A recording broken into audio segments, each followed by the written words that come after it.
The excitement in multiple myeloma is basically immuno-oncology. Up until now, we used to say by molecularly defined high-risk myeloma patient that there was no real treatment option. You go ahead and give this combination chemotherapy, then they become resistant, and every time they relapse, their duration of control of cancer is shorter and shorter. But lo and behold, the immuno-oncology, bispecific antibodies and CAR T cells, the T cell redirection therapy have come in. They are dramatically producing overall response rate of 70% in these patients, and CAR T, especially cilta-cel, had a 97% response rate. And in many of these patients, the responses are deep, complete remission, no measurable disease or MRD negative, and PET-CT negative. This is being achieved in a substantial proportion of patients in relapse and refractory multiple myeloma.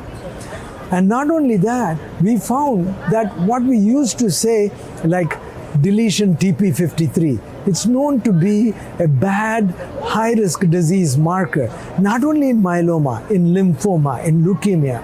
And it turns out this immuno-oncological method, like bispecific, trispecific, or CAR T, completely overcomes that, and these patients go into remission and stay in remission for a long period of time. They go into MRD negative. This is an unprecedented time. That's why immuno-oncology is very important. More recently, in multiple myeloma, we have had 2 BCMA-directed bispecific antibody had been approved. One of them is teclistamab, another one is elranatamab, and this year there was a third drug, linvoseltamab, was also approved. And all these drugs have an overall response rate of 70%, and they have a complete remission, MRD negativity. There was a comparison that was done. There was not a randomized trial, but there was a matched, pairing analysis of these reported results to see how they all stack out.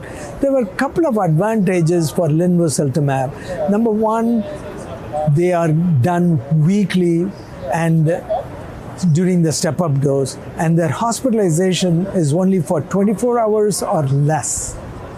That is a major setback, a major advantage over the others. And it also turns out it produces deep responses, and so there was a make comparison done, but it is not a randomized trial, showing that this is another antibody in this area which is also important to be brought forth, and we are happy that got approved.